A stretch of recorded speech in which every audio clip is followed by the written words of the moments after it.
चुम्मन शेख अलगू चौधरी में गाढ़ी मित्रता थी। साझे में खेती होती थी, कुछ लेन देन में भी साझा था। एक को दूसरे पर अटल विश्वास था।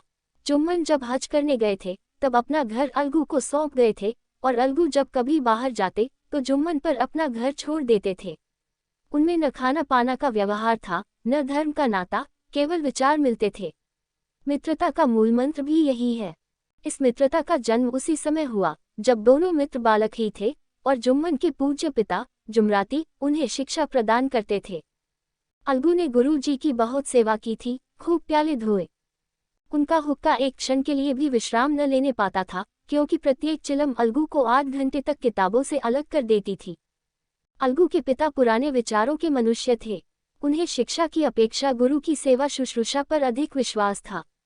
वह कहते थे कि विद्या पढ़ने ने नहीं आती, जो कुछ होता है गुरु के आशीर्वाद से। बस गुरु जी की कृपा दृष्टि चाहिए। अतएव यदि अलगू पर जुमराती शेख के आशीर्वाद अथवा सत्संग का कुछ फल न हुआ तो ये मानकर संतोष कर लेना कि विद्योपार्जन में मैंने यथाशक्ति कोई बात उठा नहीं रखी, विद्या उसके भाग्य ही में न थी तो कैसे आती। मगर जुमराती शेख स्वयं आशीर्वाद के कायल न थे। उन्हें अपने सोटे पर अधिक भरोसा था और उसी सोटे के प्रताप से आज पास के गांवों में जुम्मन की पूजा होती थी। उनके लिखे हुए रहननामे या बैनामे पर कचहरी का मुहर्रिर भी कदम न उठा सकता था। हल्के का डाकिया, कांस्टेबल और तहसील का चपरासी सब उनकी कृपा की आकांक्षा रखते थे। अतएव अलगू का मान उनके धन के कारण था, तो जुम्मन शेख अपनी अनमोल विद्या से ही सबके आदर पात्र बने थे। 2. जुम्मन शेख की एक बूढ़ी खाला मौसी थी। उसके पास कुछ थोड़ी सी मिल्कियत थी, परंतु उसके निकट संबंधियों में कोई न था। जुम्मन ने लंबे चौड़े वादे करके वह मिल्कियत अपने नाम लिखवा ली थी। जब तक दानपत्र की रजिस्ट्री न हुई थी तब तक खाला जान का खूब आदर सत्कार किया गया। उन्हें खूब स्वादिष्ट पदार्थ खिलाए गए। हलवे पुलाव की वर्षा सी की गई, पर रजिस्ट्री की मुहर ने इन खातिरदारियों पर भी मानो मुहर लगा दी। जुम्मन की पत्नी करीमन रोटियों के साथ कड़वी बातों के कुछ तेज तीखे सालन भी देने लगी। जुम्मन शेख भी निठुर हो गए। अब बेचारी खालाजान को प्रायः नित्य ही ऐसी बातें सुननी पड़ती थी। बुढ़िया न जाने कब तक जिएगी। 2-3 बीघे ऊसर क्या दे दिया, मानो मोल ले लिया है। बघारी दाल के बिना रोटियां नहीं उतरती। जितना रुपया इसके पेट में झोंक चुके उतने से तो अब तक गौ मोल ले लेते। कुछ दिन खालाजान ने सुना और सहा, पर जब न सहा गया तब जुम्मन से शिकायत की। जुम्मन ने स्थानीय कर्मचारी गृहस्वामी के प्रबंध देना उचित न समझा। कुछ दिन तक और यूं ही रो धोकर काम चलता रहा। अंत में एक दिन खाला ने जुम्मन से कहा, बेटा, तुम्हारे साथ मेरा निर्वाह न होगा, तुम मुझे रुपये दे दिया करो, मैं अपना पका खा लूंगी। जुम्मन ने गृहस्थता के साथ उत्तर दिया, रुपये क्या यहाँ फलते हैं। खाला ने नम्रता से कहा, मुझे कुछ रूखा सूखा चाहिए भी कि नहीं। जुम्मन ने गंभीर स्वर से जवाब दिया, तो कोई ये थोड़े ही समझा था कि तू मौत से लड़कर आई हो। खाला बिगड़ गई, उन्होंने पंचायत करने की धमकी दी। जुम्मन हंसे, जिस तरह कोई शिकारी हिरन को जाली की तरफ जाते देखकर मन ही मन हंसता है। वह बोले, हाँ जरूर पंचायत करो, फैसला हो जाए। मुझे भी ये रात दिन की खटखट पसंद नहीं। पंचायत में किसकी जीत होगी, इस विषय में जुम्मन को कुछ भी संदेह न था। आसपास के गांवों में ऐसा कौन था उसके अनुग्रहों का ऋणी न हो, ऐसा कौन था जो उसको शत्रु बनाने का साहस कर सके। किसमें इतना बल था जो उसका सामना कर सके। आसमान के फरिश्ते तो पंचायत करने आवेंगे ही नहीं। 3. इसके बाद कई दिन तक बूढ़ी खाला हाथ में एक लकड़ी लिए आसपास के गांवों में दौड़ती रही। कमर झुककर कमान हो गई थी। एक एक पग चलना दूभर था, मगर बात आ पड़ी थी। उसका निर्णय करना जरूरी था। बिरला ही कोई भला आदमी होगा जिसके समाने बुढ़िया ने दुख के आंसू न बहाए हों। किसी ने तो यूं ही ऊपरी मन से हूं हाँ करके टाल दिया और किसी ने इस अन्याय पर जमाने को गालियां दी। कहा कब्र में पौ झटके हुए हैं, आज मरे कल दूसरा दिन, पर हवस नहीं मानती। अब तुम्हें क्या चाहिए, रोटी खाओ और अल्लाह का नाम लो। तुम्हें अब खेती बाड़ी से क्या काम है। कुछ ऐसे सज्जन भी थे जिन्हें हास्य रस के रसास्वादन का अच्छा अवसर मिला। झुकी हुई कमर, पोपला मुंह, सनके से बाल, इतनी सामग्री एकत्र हो तब हंसी क्यों न आवे। ऐसे न्यायप्रिय, दयालु, दीनवत्सल पुरुष बहुत कम थे जिन्होंने इस अबला के दुखड़े को गौर से सुना हो और उसको सांत्वना दी हो। चारों ओर से घूम घाम कर बेचारी अलगू चौधरी के पास आई, लाठी पटक दी और दम लेकर बोली, बेटा तुम भी दम भर के लिए मेरी पंचायत में चले आना। अलगू, मुझे बुलाकर क्या करोगी? कई गौरों के आदमी तो आवेंगे ही। खाला, अपनी विपद तो सबके आगे रो आई, अब आने न आने का अख्तियार उनको है। अलगू, यूं आने को आ जाऊंगा, मगर पंचायत में मुंह न खोलूंगा। खाला, क्यों बेटा? अलगू, अब इसका क्या जवाब दूं? अपनी खुशी। जुम्मन मेरा पुराना मित्र है, उससे बिगाड़ नहीं कर सकता। खाला, बेटा, क्या बिगाड़ के डर से ईमान की बात न कहोगे? हमारे सोए हुए धर्म ज्ञान की सारी संपत्ति लुट जाए तो उसे खबर नहीं होता, परंतु ललकार सुनकर वह सचेत हो जाता है, फिर उसे कोई जीत नहीं सकता। अलगू इस सवाल का कोई उत्तर न दे सका, पर उसके हृदय में ये शब्द गूंज रहे थे, क्या बिगाड़ के डर से ईमान की बात न कहोगे? 4 संध्या समय एक पेड़ के नीचे पंचायत बैठी। शेख जुम्मन ने पहले से ही फर्श बिछा रखा था। उन्होंने पान, इलायची, हुक्के, तंबाकू आदि का प्रबंध भी किया था। हाँ, वह स्वयं अलबत्ता अलगू चौधरी के साथ जरा दूर पर बैठे जब पंचायत में कोई आ जाता था, तब दबे हुए सलाम से उसका स्वागत करते थे। जब सूर्य अस्त हो गया और चिड़ियों की कलरवयुक्त पंचायत पेड़ों पर बैठी, तब यहाँ भी पंचायत शुरू हुई। फर्श की एक एक अंगुल जमीन भर गई, पर अधिकांश दर्शक ही थे। निमंत्रित महाशयों में से केवल वे ही लोग पधारे थे जिन्हें जुम्मन से अपनी कुछ कसर निकालनी थी। एक कोने में आग सुलग रही थी, नाई ताबड़तोड़ चिलम भर रहा था। यह निर्णय करना असंभव था कि सुलगते हुए उपलों से अधिक धुआं निकलता था या चिलम के दमों से। लड़के इधर उधर दौड़ रहे थे, कोई आपस में गाली गलौज करते और कोई रोते थे।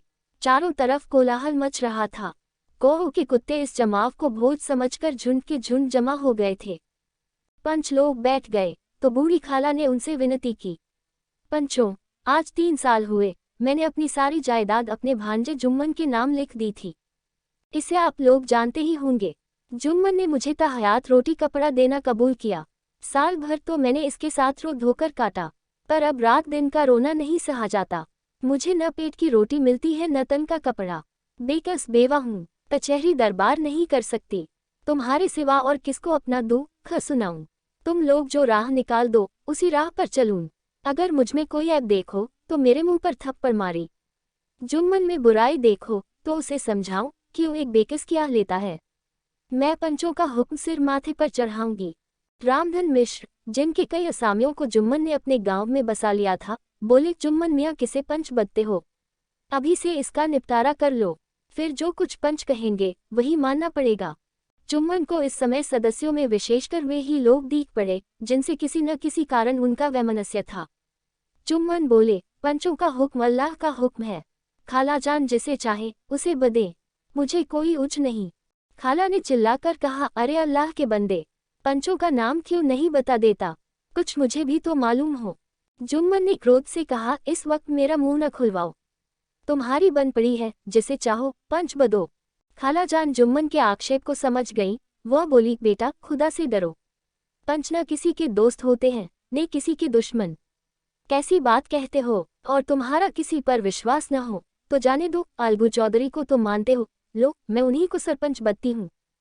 जुम्मन शेख आनंद से फूल उठे, परंतु भावों को छिपा कर बोले, अलगू ही सही, मेरे लिए जैसे रामधन वैसे अलगू। अलगू इस झमेले में फंसना नहीं चाहते थे। वे कन्नी काटने लगे, बोले, खाला, तुम जानती हो कि मेरी जुम्मन से गाढ़ी दोस्ती है। खाला ने गंभीर स्वर में कहा, बेटा, दोस्ती के लिए कोई अपना ईमान नहीं बेचता। पंच के दिल में खुदा बसता है।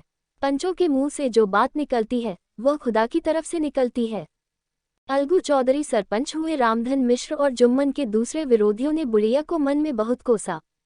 अलगू चौधरी बोले, शेख जुम्मन, हम और तुम पुराने दोस्त हैं।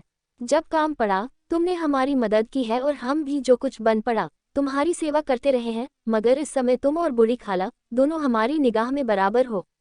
तुमको पंचों से जो कुछ अर्ज करनी हो करो। जुम्मन को पूरा विश्वास था कि अब बाजी मेरी है, अलग ये सब दिखावे की बातें कर रहा है। अतएव शांत चित होकर बोले, पंचों, 3 साल हुए खालाजान ने अपनी जायदाद मेरे नाम हिब्बा कर दी थी। मैंने उन्हें ताहयात खाना कपड़ा देना कबूल किया था। खुदा गवाह है, आज तक मैंने खालाजान को कोई तकलीफ नहीं दी। मैं उन्हें अपनी माँ के समान समझता हूँ। उनकी खिदमत करना मेरा फर्ज है, मगर औरतों में जरा अनबन रहती है, उसमें मेरा क्या बस है। खालाजान मुझसे माहवार खर्च अलग मांगती है।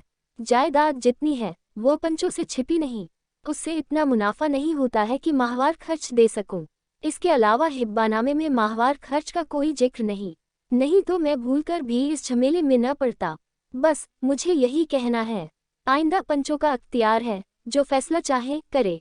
अलगू चौधरी को हमेशा कचहरी से काम पड़ता था, अतः वह पूरा कानूनी आदमी था। उसने जुम्मन से जिरह शुरू की। एक एक प्रश्न जुम्मन के हृदय पर हथौड़ी की चोट की तरह पड़ता था। रामधन मिश्र इस प्रश्नों पर मुग्ध हुए जाते थे। जुम्मन चकित थे कि अलगू को क्या हो गया। अभी यह अलगू मेरे साथ बैठी हुआ कैसी कैसी बातें कर रहा था।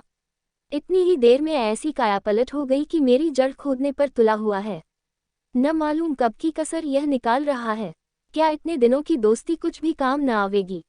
जुम्मन शेख तो इसी संकल्प विकल्प में पड़े हुए थे कि इतने में अलगू ने फैसला सुनाया। जुम्मन शेख तो इसी संकल्प विकल्प में पड़े हुए थे कि इतने में अलगू ने फैसला सुनाया।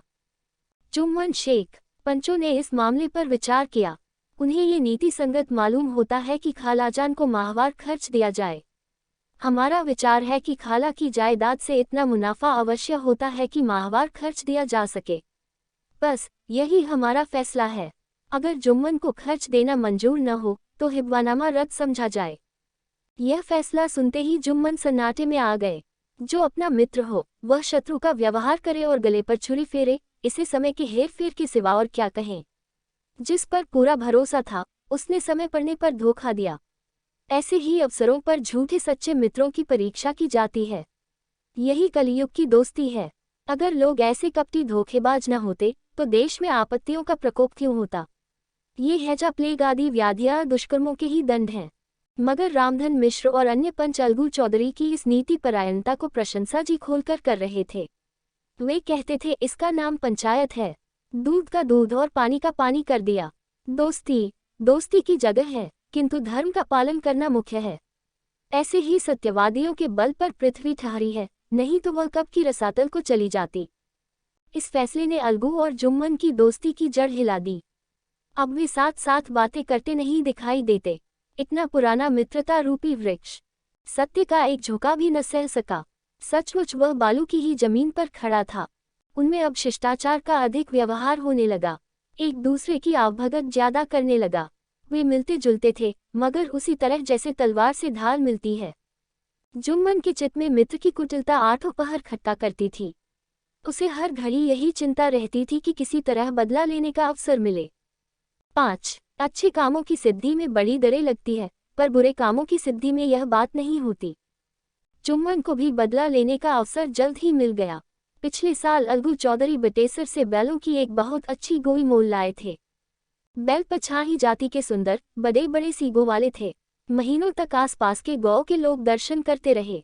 दैवयोग से जुम्मन की पंचायत के 1 महीने के बाद इस जोड़ी का एक बैल मर गया। जुम्मन ने दोस्तों से कहा, ये दगाबाजी की सजा है। इंसान सब्र भले ही कर जाए, पर खुदा नेकबद सब देखता है। अलगू को संदेह हुआ कि जुम्मन ने बैल को विष दिला दिया है। चौधराइन ने भी जुम्मन पर ही इस दुर्घटना का दोषारोपण किया। उसने कहा जुम्मन ने कुछ कर करा दिया है। चौधराइन और करीमन में इस विषय पर एक दिन खूब ही वाद विवाद हुआ। दोनों देवियों ने शब्द बाहुल्य की नदी बहा दी। व्यंग्य, व्यक्तोक्ति, अन्योक्ति और उपमा आदि अलंकारों में बातें हुई। जुम्मन ने किसी तरह शांति स्थापित की। उन्होंने अपनी पत्नी को डॉट डपट कर समझा दिया। वह उसे उस रणभूमि से हटा भी ले गए। उधर अलगू चौधरी ने समझाने बुझाने का काम अपने तर्कपूर्ण सोंटे से लिया। अब अकेला बैल किस काम का। उसका जोड़ बहुत ढूंढा गया, पर न मिला। निदान ये सलाह ठहरी कि इसे बेच डालना चाहिए। गांव में एक समझू साहू थे, वह इकता गाड़ी हाँकते थे। गांव के गुड़ घी लाद कर मंडी ले जाते, मंडी से तेल नमक भर लाते और गांव में बेचते। इस बैल पर उनका मन लहराया। उन्होंने सोचा, ये बैल हाथ लगे तो दिन भर में बेखट के 3 खेप हों। आजकल तो एक ही खेप में लाले पड़े रहते हैं। बैल देखा, गाड़ी में दौड़ाया, बाल भौरी की पहचान कराई, मोल तोल किया और उसे लाकर द्वार पर बांध ही दिया। 1 महीने में दाम चुकाने का वादा ठहरा। चौधरी को भी गरज थी ही, घाटे की परवाह न की। समझू साहू ने नया बैल पाया तो लगे उसे रगड़ने। वह दिन में 3-3, 4-4 खेपे करने लगे। न चारे की फिक्र थी, न पानी की, बस खेपों से काम था। मंडी ले गए, वहां कुछ सूखा भूसा सामने डाल दिया। बेचारा जानवर अभी दम भी न लेने पाया था कि फिर जोत दिया। अलगू चौधरी के घर था तो चैन की बंशी बजती थी। बैलराम छठे छमाहे कभी बहेली में जोते जाते थे, खूब उछलते कूदते और कोसों तक दौड़ते चले जाते थे। वहां बैलराम का रातिब था, साफ पानी, दली हुई अरहर की दाल और भूसे के साथ खली, और यही नहीं, कभी कभी घी का स्वाद भी चखने को मिल जाता था।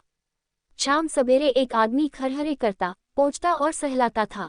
कहाँ वह सुख चैन, कहाँ यह आठों पहर कही खपत। महीने भर ही में वह पिस्सा गया। इक्के का ये जुआ देखते ही उसका लहू सूख जाता था। एक एक पग चलना दूभर था। हडेडियां निकल आई थी, पर था वह पानीदार, मार की बर्दाश्त न थी। एक दिन चौथी खेप में साहू जी ने दूना बोझ लादा। दिन भर का थका जानवर, पैर न उठते थे, पर साहू जी कोड़े फटकारने लगे। बस फिर क्या था, बैल कलेजा तोड़ का चला। कुछ दूर दौड़ा और चाहा कि जरा दम ले लूं, पर साहू जी को जल्द पहुंचने की फिक्र थी। अतएव उन्होंने कई कोड़े बड़ी निर्दयता से फटकारे। बैल ने एक बार फिर जोर लगाया, पर अब की बार शक्ति ने जवाब दे दिया। वह धरती पर गिर पड़ा, और ऐसा गिरा कि फिर न उठा। साहू जी ने बहुत पीटा, टौन पकड़कर खींचा, नथनों में लकड़ी ठूंस दी, पर कहीं मृतक भी उठ सकता है। तब साहू जी को कुछ शक हुआ। उन्होंने बैल को गौर से देखा, खोलकर अलग किया, और सोचने लगे कि गाड़ी कैसे घर पहुंचे। बहुत चीखे चिल्लाए, पर देहात का रास्ता बच्चों की औख की तरह शौच होते ही बंद हो जाता है। कोई नजर न आया, आसपास कोई गौ भी न था। मारे क्रोध के उन्होंने मरे हुए बैल पर और दुर्रे लगाए और कोसने लगे, अभागे, तुझे मरना ही था तो घर पहुंचकर मरता। ससुरा बीच रास्ते ही में मर रहा, अब गड़ी कौन खींचे। इस तरह साहू जी खूब जले भुने। कई बोरे गुड़ और कई पीपे घी उन्होंने बेचे थे। 200-250 रुपये कमर में बंधे थे। इसके सिवा गाड़ी पर कई बोरे नमक थे, अतएव छोड़कर जा भी न सकते थे। लाचार बेचारे गाड़ी पर ही लेटे गए। वहीं रत जगह करने की ठान ली। चिलम पी, गाया, फिर हुक्का पिया। इस तरह साह जी आधी रात तक नींद को बहलाते रहे। अपनी जान में तो वह जागते ही रहे, पर पौ फटते ही जो नींद टूटी और कमर पर हाथ रखा तो थैली गायब। घबरा कर इधर उधर देखा तो कई कनस्तर तेल भी नदारत। अफसोस में बेचारे ने सिर पीट लिया और पछाड़ खाने लगा। प्रातःकाल रोते बिलखते घर पहुंचे। सहुआइन ने जब ये बुरी सुनावनी सुनी, तब पहले तो रोई, फिर अलगू चौधरी को गालियां देने लगी। निगुड़े ने ऐसा कुलच्छनी बैल दिया कि जन्म भर की कमाई लुट गई। इस घटना को हुए कई महीने बीत गए। अलगू जब अपने बैल के दाम मांगते तब साहू और सहुआइन दोनों ही झल्लाए हुए कुत्ते की तरह चढ़ बैठते और अनबन बकने लगते। वाह, यहाँ तो सारे जन की कमाई लुट गई, सत्यानाश हो गया, इन्हें दामों की पड़ी है। मुर्दा बैल दिया था, उस पर दाम मांगने चले हैं। आंखों में धूल झोंक दी, सत्यानाशी बैल गले बांध दिया, हमें निरापोंगा ही समझ लिया है। हम भी बनिए के बच्चे हैं, ऐसे बुद्धू कहीं और होंगे। पहले जाकर किसी गड्ढे में मुंह धोआओ, तब दाम लेना। न जी मानता हो तो हमारा बैल खोल ले जाओ, महीना भर के बदले 2 महीना जोत लो, और क्या लोगे। चौधरी के अशुभ चिंतकों की कमी न थी। ऐसे अवसरों पर वे भी एकत्र हो जाते और साहू जी के बराने की पुष्टि करते। परंतु 150 रुपये से इस तरह हाथ धो लेना आसान न था। एक बार वह भी गर्म पड़े। साहू जी बिगड़कर लाठी ढूंढने घर चले गए। अब सहुआइन ने मैदान लिया। प्रश्नोत्तर होते होते हाथापाई की नौबत आ पहुंची। सहुआइन ने घर में घुसकर किवाड़ बंद कर लिए। शोरगुल सुनकर गौ के भलेमानस घर से निकाला। वह परामर्श देने लगे कि इस तरह से काम न चलेगा, पंचायत कर लो, कुछ तय हो जाए, उसे स्वीकार कर लो। साहू जी राजी हो गए। अलगू ने भी हामी भर ली। 6 पंचायत की तैयारियां होने लगी। दोनों पक्षों ने अपने अपने दल बनाने शुरू किए। इसके बाद तीसरे दिन उसी वृक्ष के नीचे पंचायत बैठी। वही संध्या का समय था। खेतों में कौए पंचायत कर रहे थे। विवादग्रस्त विषय था ये कि मटर की फलियों पर उनका कोई स्वत्व है या नहीं, और जब तक ये प्रश्न हल न हो जाए तब तक वे रखवाले की पुकार पर अपनी अप्रसन्नता प्रकट करना आवश्यक समझते थे। पेड़ की डालियों पर बैठी शुक मंडली में वह प्रश्न छिड़ा हुआ था कि मनुष्यों को उन्हें वे सुरौवत कहने का क्या अधिकार है, जब उन्हें स्वयं अपने मित्रों से दगा करने में भी संकोच नहीं होता। पंचायत बैठ गई तो रामधन मिश्र ने कहा, अब देरी क्या है, पंचों का चुनाव हो जाना चाहिए। बोलो चौधरी, किस किस को पंच बदते हो। अलगू ने दीन भाव से कहा, समझू साहू ही चुन लें। समझू खड़े हुए और कड़कर बोले, मेरी ओर से जुम्मन शेख। जुम्मन का नाम सुनते ही अलगू चौधरी का कलेजा धक धक करने लगा, मानो किसी ने अचानक थप्पड़ मारा दिया हो। रामधन अलगू के मित्र थे, वह बात को ताड़ गए।